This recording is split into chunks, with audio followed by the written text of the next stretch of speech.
Halo Tribuners, kembali lagi di program kesayangan kalian, program sepak bola yang paling tidak serius, Tribol, Tribun Bola. Bersama saya tentunya, Dedi Aziz, bersama co-host saya. Ridwan Tuasamu. Iya, suara agak kedengaran suara ini. Oh, iya. Iya, Ridwan Tuasamu ya. Ya Tribuners, kali ini kita punya pembahasan yang menarik nih ya, menarik buat kalangan-kalangan tertentu ya, tentunya Wan ya. Tertentu nih siapa-siapa nih? Ya tertentu ya peserta Liga 3 pasti mereka nonton ini. Ya, kita punya pembahasan mengenai Liga 3 Maluku yang lagi hangat-hangatnya nih. Wah, ini ada pengaturan skor, ada juga final, babak semifinal, gol-gol indah dan lain sebagainya. Tentunya selama 30 menit ke depan kita akan nemenin Tribuner semua di malam minggu kalian. Biar malam minggu kalian kalau kalian lagi pacaran, kalian nontonin Tribol kita ini ya. Faedahnya apa gitu pacaran dengan Tribol. Caranya makin asik. Iya. Oke, di segmen pertama kita punya Liga 3 Maluku yang telah mencapai babak final nih, Wan. Nggak kerasa. Padahal kerasa nih. Ya nggak kerasa.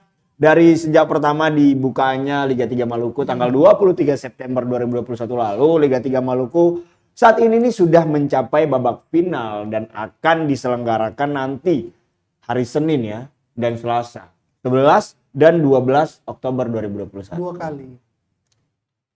Maksudnya hari Senin itu perebutan juara 3 di Liga 3 Maluku. Kita sudah punya 4 tim nih yang bakal dapat juara 1, 2, 3, 4. Ada tim apa aja tuan? Kalau boleh tahu nih. Ada perebutan juara 3 ada Iya. Wainuru FC akan berhadapan dengan Tulehu FC. Tulehu United. Tulehu United. Kemudian di babak puncak ada Gemba FC Ya, berhadapan dengan Saidna FC. Maluku FC. Maluku FC. Mohon maaf Tribuners, Maluku FC ya. Jadi nanti di perebutan tempat ketiga dan keempat ini perebutan tempat ketiga ya. Ada Tulehu United yang tadi Wawan bilang ya bertemu dengan Wainur FC dan untuk di tempat final ada Gemba FC berhadapan dengan Maluku FC atau biasa kita bilang dengan Saidna FC. Ya, bakal jadi pertandingan yang seru nih Wan tentunya Wan. Di Yang dua mana? dua pertandingan ini, ini bocoran sedikit nih Wan ya supaya Wawan bisa membuka cakrawala berpikir menyeruak. Keseruan itu bisa dilihat tanpa pengaturan skor. Jadi Iya.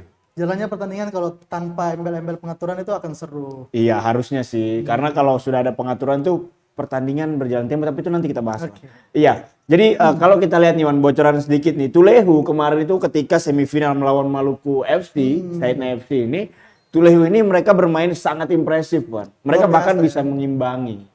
Mereka bahkan bisa mengimbangi nih. Kalau kita lihat posturnya nih, Wan, pasti sudah lihat video-videonya kan? Sudah. Live di Saya Facebook nonton saya. live, saya nonton. Meskipun orangnya kecil. Saya lihat permainan Tulehu yang agresivitas yang sangat luar biasa ya. Luar biasa. Padahal persiapan Tulehu itu tidak selama persiapan dari Iya. Maluku FC kan. Iya. Tapi mereka bisa memberikan perlawanan yang luar biasa. Iya, sudah saya bilang dari sejak pertama, Wan. Tulehu di fase grup mereka terseok-seok, Wan. Di fase grup Tulehu pertama kali ditahan imbang oleh tim futsal. Nah, uniknya nih uniknya Liga 3 Maluku nih. Jadi ada tim futsal yang bermain untuk klub Maluku United. Jadi klub Maluku United ini kan sudah terbentuk dari tahun 2018, tapi karena mereka kekurangan pemain, mereka memanggil pemain futsal. Di dalamnya itu ada ini ya, Frensen ya. Pemain idola saya itu nomor punggung 10 ya, namanya Frensen Huliselan. Saudara buat Frensen Huliselan, kalau kamu nonton, kalau nggak nonton ya nonton lah. Nah, jadi di babak pertama itu justru Tulehu kebobolan duluan. Tim dari kampung sepak bola kebobolan duluan dengan skor 2-0, tapi yang namanya Tulehu ya Ini yang di fase fase grup. grup. Yang namanya Tulehu meskipun tertinggal 2-0 mereka masih tetap bisa mengejar ketertinggalan hingga kedudukan sama 2-1. Ya, DNA sepak bola gitu loh. DNA sepak bola anak-anak Tulehu gitu kan. Mereka menyamakan kedudukan. Terus di fase grup itu sempat terseok-seok juga mereka. Tapi bisa sampai dengan bekal 7 poin. Yang menariknya lagi ada pertandingan yang sangat menentukan. Antara PSHL, maksud saya antara Dolores FC berhadapan dengan apa kemarin tuh? Hila Putra. Kok Anda tidak tahu? Kenapa Anda lupa? Karena saya tidak datang di pertandingan itu. Yang sangat menentukan. Karena menang dari kedua tim itu, Yang salah menang, satunya yang lolos. enggak, dua-duanya pulang. Luar biasa ya, sangat menentukan. Karena itu laga tunda, karena terjadi hujan kan laga tunda, akhirnya dimundurkan laganya begitu. Wawan sempat nonton yang ini ya waktu nggak Maluku FC, kita bahas Maluku FC ini. Maluku Kalau FC nonton waktu lawan Maluku FC itu- lawan Siwalima gimana lawan tuh? Siwalima. Itu kan seru itu kan, gimana Seru. pertandingan? Pertandingan itu sebenarnya Maluku FC bermain sangat buruk sih. Sangat buruk ya. Karena apalagi di 45 menit babak kedua mereka diserang terus Iya. oleh Siwalima. Tapi Siwalima sepertinya Kurang finishing lah ya. kurang finishing. Kurang Beberapa finishing. kali sudah sampai di Kotak area penalti. kotak penalti. Jadi Maluku FC ini sebenarnya tim yang biasa-biasa saja. Iya, sebenarnya saya tuh awal-awal kita ngobrolin soal Maluku FC, saya tuh mikirnya Maluku FC adalah salah satu tim yang luar biasa begitu Ternyata Ya, menurut saya nih keluar biasaan mereka itu cuma muncul dari euforianya aja. Karena terbukti kok banyak tim yang bisa mengimbangi mereka. Tulehu United bermain imbang hanya kemarin transisi dari menyerang dan bertahan Tulehu itu yang membuat Maluku FC bisa membuat 1 gol. Itu pun gol keberuntungan. gol-gol kemenangannya Iya, jadi kalau kita lihat Liga 3 Maluku tidak ada tim yang superior. Semuanya sama. yang lolos ke semifinal semua kemarin sebenarnya cukup merata ya. Cukup merata lah. Apalagi masa Maluku FC bisa ditahan imbang klub sekelas Wainur FC. Iya. Iya, itu kan nanti kita bahas, itu kan lucu itu kan. Nah, kawan sudah pernah nonton game FC belum? Belum ya? Secara langsung belum, tapi beberapa kali lihat di live. Gimana nih? Videonya gimana di live? Videonya kabur-kabur. Ya, Gemba tuh punya kekuatan di finishing yang luar biasa ya. Buktinya mereka beberapa kali memenangkan pertandingan Iya. dengan skor-skor yang tinggi dan kalau dilihat dari cara permainan Gemba, mereka ini seperti tim yang sudah menyatu cukup lama sebenarnya. Bahkan mereka bisa sampai ke final. Bukan tim yang diunggulkan sebenarnya Iya. kan di awal-awal Game ini cukup underdog sih. Iya. Jadi kenapa mereka bisa sampai ke final? Beberapa kali saya lihat di live Facebook Tribun Ambon, Gemba ini bermain sangat kompetitif. Iya. Lini tengah mereka, finishing mereka cukup berpengalaman sih sebenarnya. Jadi Maluku FC harus berhati-hati nih. Iya, Maluku FC harus berhati-hati karena memang Gemba ini kalau kita lihat track recordnya ya mulus, mereka masuk ke Iya. laga semifinal maupun final itu mulus. Mereka hanya mengalami 1 kekalahan, itu pun melawan Hila Putra 2-0 karena waktu mereka melawan Hila Putra itu mereka sudah mengumpulkan 9 poin dari 3 laga di fase Mereka grup. menyimpan pemain kan. Nah, artinya mereka menyimpan pemain inti seperti Darman Hendra tidak dimainkan. Darman Hendra Anda tahu? Tidak tahu pasti. Andik Kurniawan juga main. Bukan dong, Boas Salamoni. Terus ada salah satu gelandang kuat Zulfikar Lewanusa. Kebetulan si Zulfikar ini kakaknya teman saya. Shout out buat Zulfikar. Kalau Zulfikar nonton nanti mungkin abis live ini kan diupload ke YouTube ya. Kita kirim ke mereka supaya Kirim ke Maluku FC juga. kirim ke Maluku FC. Nggak apa-apa. Ini kan komentar ya kan. Fakta kok. Merata kan.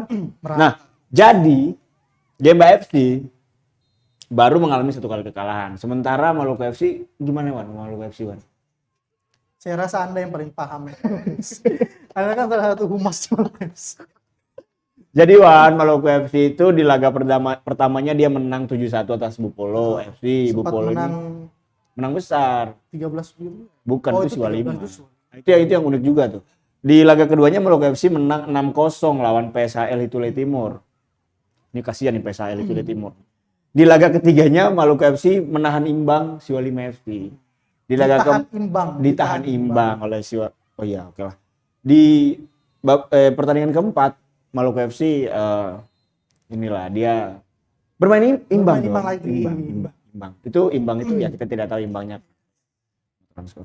Tapi ya kita lihat ada yang unik nih Wan. PSHL jadi satu-satunya tim yang PSHL Hitule Timur nih. Shout out buat Bapak Edi Kailuhu. Kalau Edi Likumahua itu editor kita. Bapak Edi Kailuhu yang menjadi manajer dari tim PSHL. PSHL dari pertama tampil sampai terakhir tampil di 4 laga di fase grup dibantai semua. Dibantai semua. Dibantai. Skor yang telak. Terakhir dibantai dengan skor 13-0 oleh Siwalima FC. Dan ya kalau kita lihat memang PSHL belum siap sih. Ini masalah persiapan lagi. Iya, ini sekali lagi masalah persiapan. Tapi sekali lagi kalau kita ngomongin soal persiapan, saya rasa Maluku FC punya waktu persiapan yang panjang. Tapi kalau kita lihat permainannya juga tidak begitu bagus gitu kan. Bola tidak begitu lengket. Bahkan kemarin nih saya nonton nih, kena mental. Backnya Tulehu ini, karena dia tangguh sih back Tulehu kemarin itu. Saya lupa namanya kemarin siapa itu. Dia nomor tangguh. 3, nomor 3 kan? Iya, nomor 3 dia tangguh sekali loh. Dan Maluku FC langsung menabrak seperti itu. Ini permainan macam apa? Gitu. Bahkan Maluku FC sendiri jadi tim yang mengoleksi kartu kuning paling banyak. Sepanjang turnamen ya. Sepanjang turnamen, bayangkan 10 kartu kuning dari 5 laga terakhir.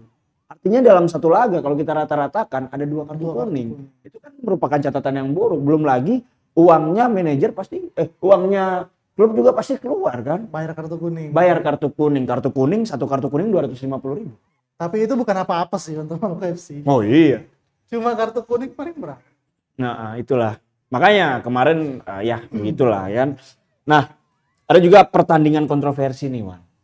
Maluku FC lawan Wainur FC. Wainur ya. Wah, itu kemarin sempat ramai ya, Wan. Sempat ramai. Viral. Itu 2 minggu di Enggak, belum. 2 minggu dari mana? Itu baru 4 hari atau 3 hari seminggu yang lalu lah. Jadi pertandingan berlangsung cukup dengan tempo yang lambat ya. Padahal waktu itu pertandingan sangat menentukan buat ketiga tim. Ada Siwalima diawali dengan Siwalima melawan Binatang Bupul FC, kemudian ada Maluku FC lawan Wainur FC. Ketika Maluku melawan Siwalima melawan sudah menang duluan Bupolo dari Namlea, Buru dari Kepulauan Buru ya. Tapi tiba-tiba waktu pertandingan Maluku FC lawan Wainur kok kendor gitu. Pertandingan tidak seru seperti Pertandingan tidak seru. Masa sudah di depan kotak penalti back pass. siapa tahu dia pakai formasi tiki taka ala Spanyol Euro kemarin kan sudah di depan mundur. Iya, sudah di depan mundur, tapi ya setidaknya cetak gol atau shooting kan. Ini dia shootingnya bukan ke depan gawang ke kiper, malah ke samping kiri kanan. Bahkan kemarin nih Wan, kata Ibrahim Umarela, salah satu legenda sepak bola Maluku, dia bilang ini tontonan yang tidak layak. Loh, ini bukan kata saya ya. Bukan kata saya Tribuners ya. Lagi-lagi apa? Mindset. Mindsetnya Maluku FC ini harus dirubah. Karena udah ketahuan gitu loh. Maksudnya ini bukan kata saya ya. Katanya Ibrahim Umarela. Katanya Ibrahim Umarela ya. Itu legenda sepak bola loh. Saya ini baru loh. Legenda sepak bola yang udah ngomong loh, bukan saya loh ya. Mindset yang harus dirubah karena apa ya, bermain dengan tempo yang lambat untuk mengamankan diri saya rasa sah-sah saja. Tapi ya nggak begitu juga, bukannya itu pertandingan penting ya.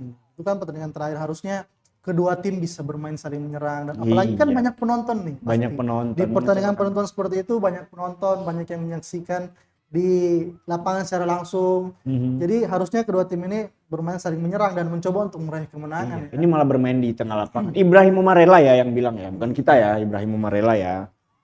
Ya begitu sih Wan. Nah, lalu di segmen kedua kita punya ini nih, dugaan pengaturan skor terkait pertandingan tadi Wan. Gimana? Kalau menurut Anda, pertandingan antara Maluku FC dengan Wainur FC ini berjalan dengan tempo yang cukup lambat. Di pertandingan sebelumnya, Wainur FC bermain dengan cukup impresif menyerang pertahanan lawan, begitu juga dengan Maluku FC. Tapi ketika kedua tim ini dipertemukan dengan mengoleksi 7 poin di pertandingan terakhirnya, kok tiba-tiba mereka tidak mau menyerang ini? Gimana nih, Wan? Sebenarnya ada 2 sorotan ya. Ada 2 aspek yang disorotin. Iya, angle. Yang pertama itu kan pertandingan yang berjalan tidak seru kan, sudah sampai di depan kemudian kembali lagi ke belakang. Yang kedua tuh salah satu tim yang hanya membawa 12 pemain ya. Iya, Wainur FC cuma membawa 12 pemain itu aneh ya itu. Luar biasa aneh sih. Luar biasa aneh kan. Meskipun itu kan pertandingan yang sangat menentukan. Harusnya tim seperti Wainuru datang itu membawa pemain lengkap. Iya. Kalau 12 pemain berarti hanya ada 1 cadangan. Ya kan gini, saya memposisikan diri sebagai pelatih Wainur. Ya kan pemain saya 6 orang tidak mau bermain karena hanya duduk di bangku cadangan. Ya. Gimana Din jawaban Anda? Semua pemain itu ingin bermain sepak bola kan. Dan alasan kayak begitu tuh kayak bukan menunjukkan sebuah tim yang sudah bermain di kelas Liga 3. Jadi kalau saya jadi panitia, Wainur ini harus dicoret sih. Karena sebuah tim yang ingin memenangkan satu turnamen, dia harus membawa pemainnya secara penuh. Iya. Entah pemainnya ingin bermain, entah pemainnya tidak ingin bermain. Karena semua ada di pelatih. Semua harus ada di bench. Semua ada di keputusan pelatih. Karena tidak menutup kemungkinan ada cedera pemain yang berada dalam lapangan. Misalkan 2 orang cedera, gimana mau diganti? Siapa yang mau ganti? Pelatih dan manajer. Ya, jadi tim seperti Wainuru ini tidak akan pernah menjadi tim yang profesional sih kalau menurut Loh, ini kalau Bro Juna mendengarkan statement Anda, Bro Juna tersinggung. Silahkan. Tapi gini ya. sekalipun silahkan. Tapi gini ya, kita ini ngomongnya bukan ke daerahnya ya. Cuman ke klubnya aja Ini ya gitu kan. Apa ya? Sebuah tim ingin lolos membawa 12 pemain itu Sangat mustahil lah ya. sangat tidak menunjukkan profesionalitas. Ya, itu tadi yang pertama. Tadi yang pertama tuh, sorotan yang pertama. Sorotan yang kedua apa nih? Itu yang kedua. Yang kedua itu ya. Pertama tadi Dedi sudah bahas kan. Oh iya, Permainan pertandingan yang tidak tempo. menarik yang Itu yang menariknya itu waktu pengaturan diduga ya. Ini dugaan ya. Pengaturan skor itu pemain nomor punggung 20 yang katanya ditransfer dari Jawa ya. Dari senilai 10 juta pon. Oh, tidak mungkin. Katanya dia ditransfer itu pemain Maluku FC nomor punggung 20, jelas banget itu bukan cuma saya yang nonton tapi banyak pasang mata yang nonton. Dia itu sudah di depan mulut gawang. Mendapat sepak pojok, umpan dari sepak pojok. Yang seharusnya kalau kita lihat permainan sepak bola yang normal, idealnya dia harus menyundul ke arah gawang kan, ke arah gawang lawan, bukan malah menyundul ke belakang. Oke lah menyundul ke belakang apabila memang pertahanan di situ lagi rame. Dia ingin menggunakan skema back pass ke belakang kemudian dia shooting kan oleh pemain lain, tapi ini tidak. Lagi sepi. Padahal lagi sepi, tinggal dia one on one sama kiper dan satu nih pemain back Wainur FC. Dia nyundulnya ke belakang. Wah ini waktu saya nonton juga saya pikir wah kok begini pertandingannya begitu kan, tapi sayang lah beragam upaya bukan beragam juga sih. Dan penilaian itu bukan cuma dari kita sebenarnya. Iya. Di teman-teman pergaulan saya nih Nongkrong. di luar, teman tongkrongan itu semua membahas yang nonton kan, mereka kan rata-rata datang untuk nonton. Mereka semua membahas pertandingan itu. Kenapa pertandingannya berjalan kayak begitu, kayak tidak ada tim yang ingin memenangkan pertandingan. Iya. Jadi pembahasan ini bukan cuma di kalangan wartawan saja, tapi media sudah menggeliat di tengah publik sih sebenarnya. Iya anjir. Luar biasa kan? Ini redaksi kata sudah menggeliat di tengah publik. Anda tahu menggeliat bagaimana? Ini apa nih? Iya, ya memang tentunya ini menjadi catatan buruk ya untuk Maluku FC sepanjang dibentuknya ya. Bayangkan, belum setahun. Ini masih dugaan ya. Belum setahun tapi sudah tersandung kasus dugaan. Meskipun masih dugaan dan tidak terbukti misalnya, tapi setidaknya mereka pernah mencatatkan nama sebagai tim yang pernah diperiksa oleh Komdis Asprof PSSI Maluku atas kasus dugaan pengaturan skor. Tidak dong. Nah, itu yang menjadi catatan buruk lah untuk tim sekaya. Kalau saya bilang Maluku FC ini dia kaya. Tim kaya ya. Tim kaya di Maluku ya. Di Maluku ya. Mereka tim pertama yang punya official store di Jakarta, mereka tim pertama yang punya bis di Maluku. Dan saya rasa tindakan yang kemarin itu mencoreng nama baik. Lucunya nih Wan ya. Waktu saya wawancara sama pelatih Maluku FC bilang begini. Kita bermain menyerang. Dari awal saya sudah tekankan skema menyerang. Terus saya tanya lagi, tapi coach di lapangan tadi kenapa anak-anak asuhnya tidak menyerang? Itu saya tidak tahu permainan anak-anak di lapangan. Lucu ya, lucu. Sangat kontradiktif. Harusnya kan pemain ini menjalankan strategi dari pelatih. Iya, kalau pelatihnya suruh nyerang harusnya pemainnya. Ya makanya kemarin direspon sama pelatih Tulehu United. Apa tuh? Saya pancing nih kan pelatih Tulehu United, Harmain Masaila nih, Bapak Daeng biasa dipanggil. Wah, orang Sulawesi. Iya, bukan kayaknya sih. Saya pancing coach, saya tanya nih kan, coach, gimana nih coach melihat performa Maluku FC hari ini yang sangat luar biasa dan tidak seperti pertandingan sebelumnya lawan Wainuru. Bapak Harmain bilang apa? Dia bilang begini, ya saya mendukung Maluku FC. Permainannya sangat bagus hari ini. Tapi pesan saya untuk Maluku FC agar tidak terpengaruh dan tidak keracunan dengan permainan-permainannya anak-anak di dalam lapangan. Jadi ini ada indikasi baru. Apa tuh? Statementnya nih. Bisa jadi. Bisa jadi. Antar pemain yang melakukan janjian. Oke, pemain ya. Pemain dengan pemain yang melakukan janjian. Lah udahlah tapi itu spekulasi yang beredar ya. Spekulasi yang beredar. Kontroversi. Apalagi? Udah itu aja. Ilustrasi. Tapi yang tadi Wan kita bahas Wan, Asprof PSSI Maluku belum menemukan bukti. Nah, Gimana nih Wan? Oh, Anda nanya saya. Iya Anda. Kalau Jadi sampai 2 hari ini Asprof PSSI Maluku belum menemukan bukti Udah 3 apapun. hari ya berarti kemarin. Ya? Udah kalau Penyelidikannya sampai mulai- sekarang udah 4 hari 5 hari lah. Hmm? Iya Oh, udah 5 hari. penyelidikannya masih berlanjut. Penyelidikannya itu cuma 2 hari doang. Tapi apabila Yang di ditunda kemudian kemarin. hari, apabila di kemudian hari terdapat Ditemukan. bukti rekaman yang mengindikasikan bahwa mereka melakukan pengaturan skor, maka akan ditindaklanjuti.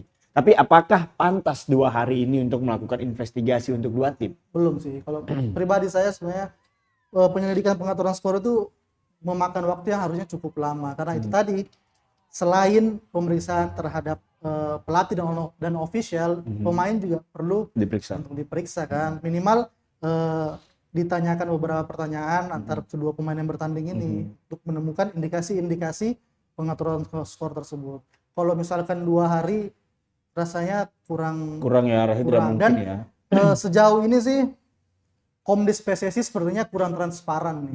Kurang transparan mengenai pengaturan skor ini, bagaimana jalannya mereka menyelidiki segala macam itu kurang transparan sih ke media. Maksudnya apapun yang jadi ini harusnya dilaporkan ya. Benar. Misal gini, oke kita tidak menemukan bukti apapun. Kita hanya menemukan bukti, kita hanya bisa menyampaikan A, B, C, D, F, G gitu kan. Mereka kan harusnya paling tidak bisa memberikan petunjuk atau satu regulasi ya mengenai tim yang kayak Wainuru tadi yang hanya membawa 12 pemain ke Liga 3 ini kan termasuk ajang yang sebenarnya untuk melaju ke. Tapi itu aneh, harusnya Wan. ada regulasi. Tapi itu aneh, Wan. Berdasarkan wawancara yang pernah saya lakukan sama Komdis, Komdis sama Asprof, Ketua Asprof yang kita di sini itu kan pendaftaran pemain ini didaftarkan ke aplikasi. Ya, benar. Aplikasi yang bernama apa? Siap atau ya? Ya, itu. Aplikasi Siap untuk main di Liga 3 putaran lokal atau di provinsinya. Artinya, kalau pemain sudah didaftarkan di situ, artinya dia harus bermain untuk tim itu dong. Kalaupun tidak bermain, harusnya ada regulasi PSSI yang memberi sanksi untuk klub. Ya, paling Iya tidak mengatur jumlah minimal pemain yang ada di bench. Pastinya. Karena pemain yang bench ini kan mendukung juga pemain yang berada di lapangan nih. Ya, Kayak pastinya. tadi saya bilang, misalkan ada yang cedera, misalkan 2-3 pemain Wainuru cedera, kemudian tidak ada yang menggantikan. Solusinya seperti apa? Itu Iya, kan harusnya ada PSSI solusinya.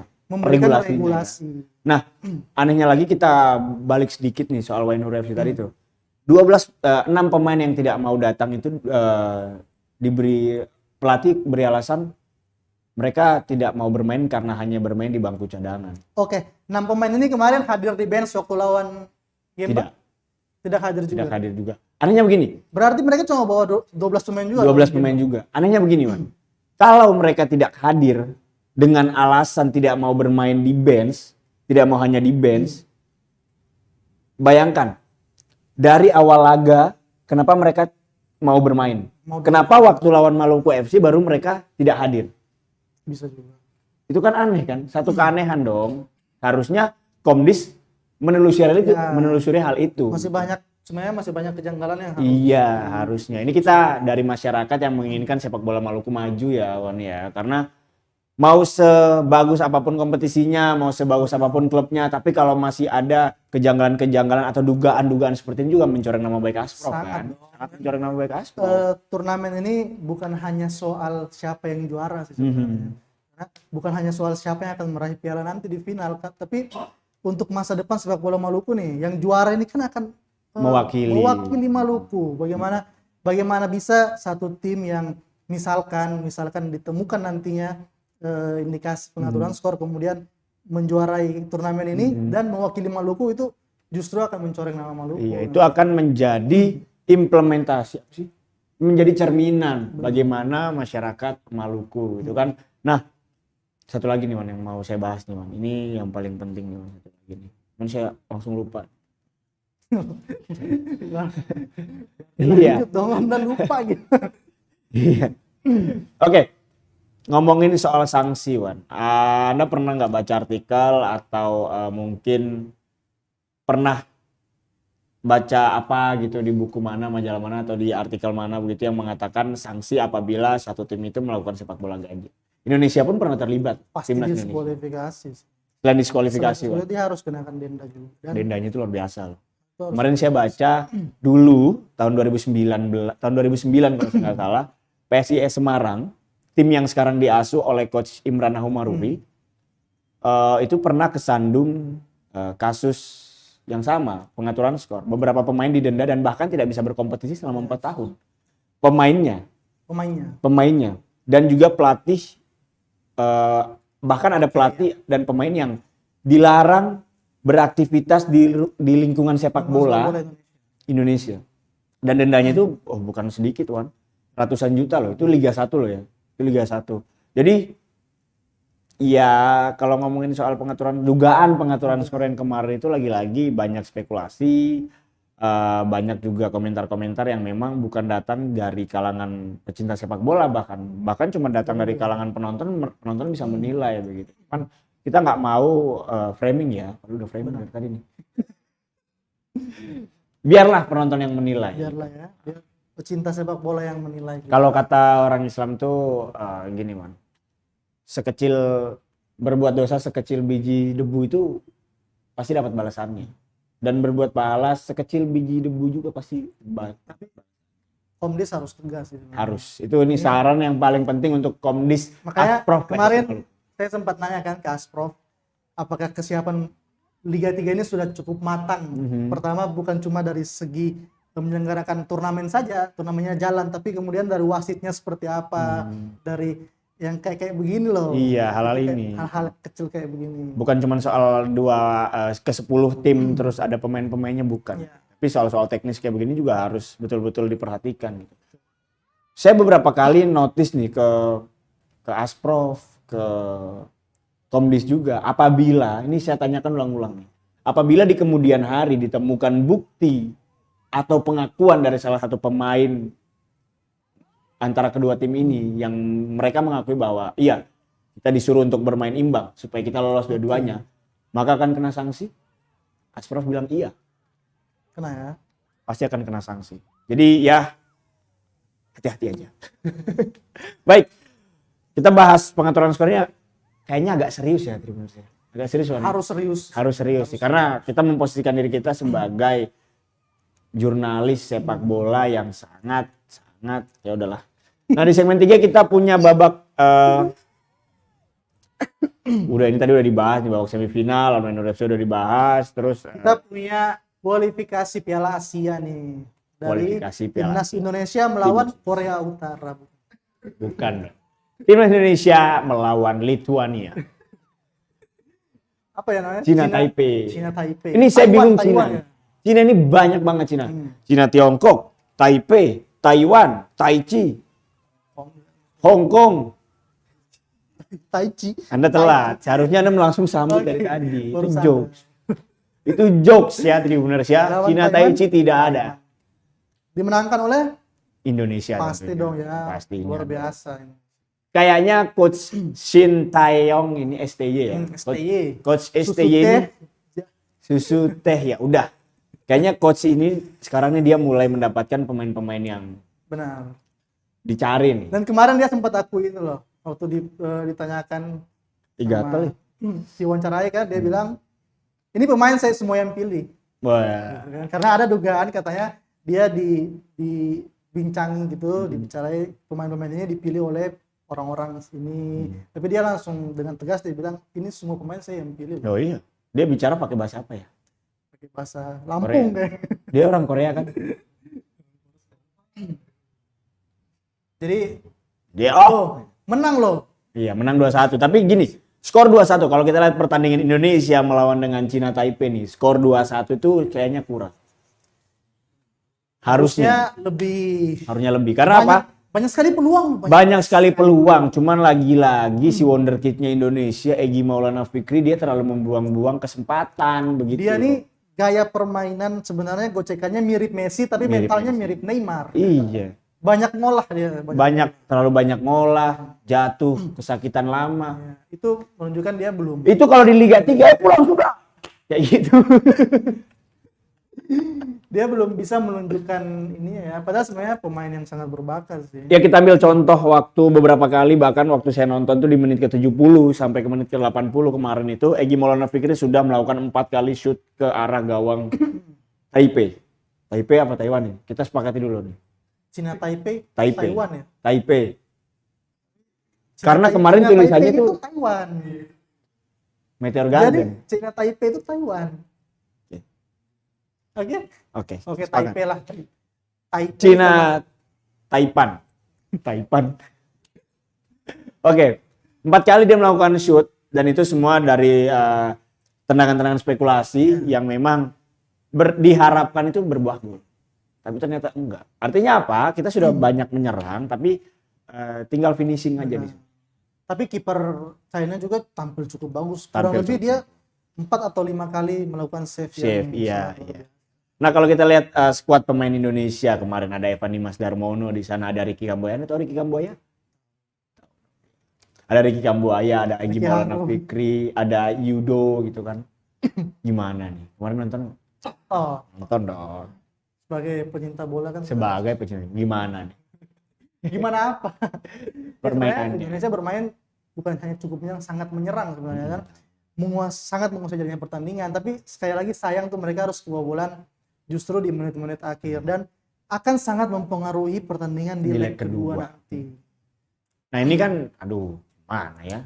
Seandainya mereka bisa mengamankan 3 gol misalkan. Indonesia butuh sosok finisher seperti era-eranya siapa dulu tuh? Alfred Riedel. Jadi pelatih. Jadi pelatih. Saya kira jadi Waktu Alfred Riedel melatih timnas Indonesia di Piala AFF Suzuki Cup 2011, 8. Oh iya, itu ada beberapa eksekutor nih, finisher nih. banyak. Ada Christian Gonzalez. Christian Gonzalez kecepatannya tidak terlalu baik ya. Iya. Cuman body Finishingnya charge-nya, luar biasa. finishingnya juga luar Finishingnya biasa. Dia punya rasa untuk menciptakan gol, feeling seorang striker. Kemudian kita juga ada Evan Dimas, di mana Evan Dimas pernah. Nah, yang dibutuhkan Sintayong sekarang ini menurut saya pribadi nih, adalah seorang striker yang haus gol. Udah itu aja. Sebenarnya striker-striker yang dimiliki sekarang sudah haus gol. Tapi mereka belum haus aja kan? Mereka belum haus lagi. Mungkin pas bertanding sudah minum. Iya, harusnya minum gitu ya. Penyelesaiannya harus diperbaiki sih. Iya, Ini PR untuk STY nih. Iya, Bagaimana STY. seandainya kan sudah bisa diperbaiki dan pemain-pemain ini bisa menemukan sentuhan akhirnya, pasti gacor sih. Gacor, luar biasa. Karena kemarin bermain dengan tempo yang sangat bagus gitu kan. Enak, 1-2-nya enak. Satu-duanya enak. Bahkan anehnya tuh kenapa tidak ada pemain Maluku ya di tim. Oh iya. Rifat Fauzan, Marasabesi. bukan Fauzan. Bukan dong. Karena apa? Rifat Marasabesi dicoret karena apa ya? Mungkin terlambat latihan ya. Nah, itu Disipliner. kedisiplinan itu. Kedisiplinan itu harus dibangun. Nah, Gimana kita mau disiplin nih ya? Kalau ada klub besar nih ya, terduga kasus Pak, bagaimana mau disiplin kalau ada 6 pemain nggak mau bertanding? ini gimana memajukan sepak bola Maluku di laga Itu semifinal? 6 pemain harusnya jangan jadi pemain sepak bola sih. Aduh. Main catur gitu. Masa di bench nggak? Nih, kita nih ya lihat Maluku nih ya, tim pemain sepak bola Maluku bagus kan, sudah banyak yang dipanggil segala macam, tapi kita tidak punya klub. Ya gimana mau punya klub? Pemain-pemainnya tidak disiplin gitu. Ini PR ya untuk teman-teman pemain-pemain sepak bola Maluku. Ayolah kita bangun kedisiplinan. Kalau teman-teman mau sepak bola Maluku maju, kita bangun dari diri sendiri, kemudian kita bangun dari teman-teman kita di klub, kemudian di manajemen klub. Jangan sampai tiba-tiba di depan gawang bola mundur gitu. Itu kan nanti lucu. Itu kan nanti lucu. Makanya kalau mau sepak bola Maluku maju, ya dukung. Dukung apa? Saya capek sebenarnya. Saya ini Attitude capek. sebenarnya. Attitude Attitude ya, yang harus indisipliner. diperbaiki. Ya, kedisiplinan lah ya. Kita tahu dulu kasus-kasus yang serupa juga ada. Bahkan untuk pemain legenda sekalipun kasus indisipliner ini menjadi hal yang serius. Boas Solosa dicoret oleh pelatih siapa? Pelatih Indonesia. Jackson F. Tiago dari Persipura karena dia tidak disiplin. Disipliner itu di persepak bola Indonesia itu masih menjadi masalah. Iya. Apalagi khususnya untuk pemain-pemain yang berasal dari wilayah Indonesia Timur nih. Iya. Emosinya kadang kurang Tidak stabil ya. tidak stabil. Tapi kita tidak menghina ya. Faktanya kan Saran ini begitu. saran. Ini saran. Faktanya kan begitu. Untuk maju itu harus Ya harus Itu menerima saran. harus menerima. Karena untuk menghadapi seorang pelatih dunia seperti STY, seperti Luis Milla misalkan kemarin itu memerlukan attitude sebenarnya. Kemampuan itu mereka nggak bakalan lihat dari kemampuan. pertama bukan kemampuan sih. Attitude dan Attitude dulu. apa? Kedisiplinan. Kedisiplinan masuk attitude, bedakan ya. Iya sih. Iya. Harusnya begitu teman-teman, Tribuners, pemain-pemain bolaku yang kucintai dan kusayangi, kubanggakan di bumi raja-raja. Nah iya kan, karena udahlah, kalau kita bahas nih ya, minggu depan mau orangnya diundang ke sini. Siapa nih? Ada pokoknya. Yang minggu lalu nggak mau diundang tuh, kalau kita bahas terus hari ini, minggu depan mau diundang ke sini. Saya yakin. Kalau Kalau berani datang. Kita ngomongin soal kemajuan sepak bola Maluku. Iya nggak? Harusnya gitu dong, demi kemajuan sepak bola. Dewan, ada lagi yang mau dibahas? semoga Indonesia menang aja. Semoga Indonesia menang lah, Dan lolos semoga dugaan kualifikasi. aturan skor ini Komdes juga harus ini kan, oke Iya. kasusnya ditutup karena gitu, atau masih terus berlanjut. Itulah yang sampai sekarang masih menjadi pertanyaan. Jangan abu-abu kan, orang bingung. Iya, itulah kan pertanyaan. Ini ada satu peristiwa nih. Kalau ada apa? Pejabat publik maki-maki gimana, Bang? Curhat, ini saya curhat. Nggak apa-apa. Anda tidak mendukung saya. Ya? Ini ada Attitude. attitude ya, ada pejabat publik dia maki-maki gitu gimana? Kayak dia memarahi orang tapi ngancam-ngancam Jangan gitu. dong. Jangan, nggak boleh ya, benar sih. Jadi untuk bapak-bapak yang tadi sore ya, ini di luar konteks ya, tapi saya tuh masih kerasa nih di sini nih. Nanti kita cerita di belakang layar lah. Saya dimaki loh. Saya balas maki, nelpon Mbak Bisa. Oke, baik Tribuners, nggak kerasa udah hampir 30 menit kita nemenin kalian. Lewat. Nggak kerasa ya, karena pembahasannya seru. Ada klub besar. Oh ini udah.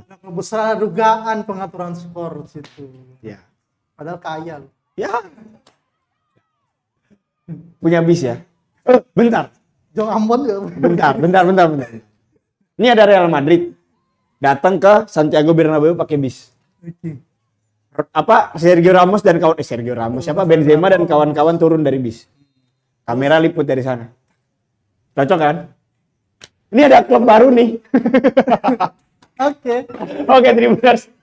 Oke, Tribuners yang mau tanya-tanya soal keseruan gimana saya liput Liga 3 Maluku, ada hal-hal yang seru, ada hal-hal yang menggelitik juga. Boleh langsung DM ke Instagram saya di instagram.com/odilion D-nya 3 dan Instagram siapa? Wawan Hidayat _ Yang 3. Iya, Wawan Hidayat _ T-nya 3.